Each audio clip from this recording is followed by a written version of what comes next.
Coastal management. What is it? How is it being treated? And what is being done to look after it?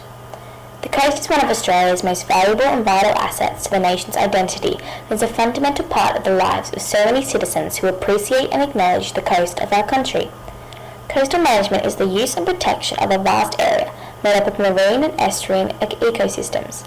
It is the management of human interaction and sustainable use of Australia's coastal resources to avoid and minimise the impacts on the environment for now and the future. The coast is facing many challenges: shifts in population to coastal areas, sea level rise, water pollution, and habitat decline threaten the resources and elements of the coast. Effective programs and management strategies are critical to fostering action and change for improving the coast we love. Warilla Beach is a popular attraction for swimming and surfing. The beach is an east-facing 2-kilometre beach that extends between Wingdang Island and the shallow inlet at Barrack Point. It is a quite dynamic location and will be forever changing due to the erosion and deposition of sand. Originally, Warilla Beach was quite small and isolated, but with the construction of Wingdang Bridge in 1938, people were able to access the beach more easily than before.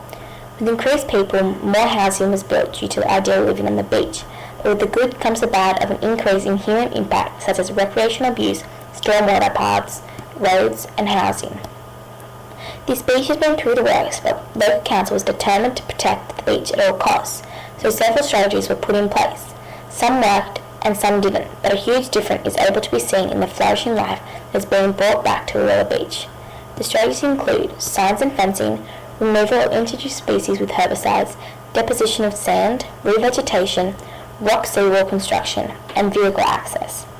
Signs and fencing. This strategy was implemented to make beachgoers aware of what not to do and what they are allowed to do, also protecting dunes and vegetations from the public.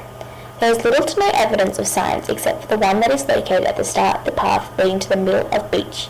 Otherwise, there are none in sight. This could be a cause of vandalism or signs being knocked down either by public or weather. The fencing in areas of Warilla Beach, however, is a more positive strategy that has worked. The general aim of the fencing was to provide a barrier to minimise damage to dunes and to keep people out of certain areas.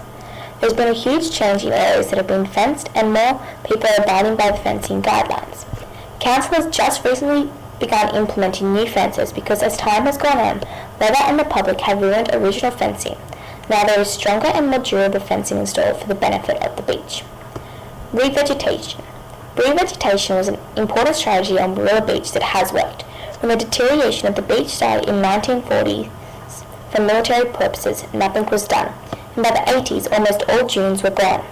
The council then re-established the dunes in the north with vegetation that repaired and improved the degraded landscape, such as dollarweed, spinifex, coastal banksia, and coastal wattle.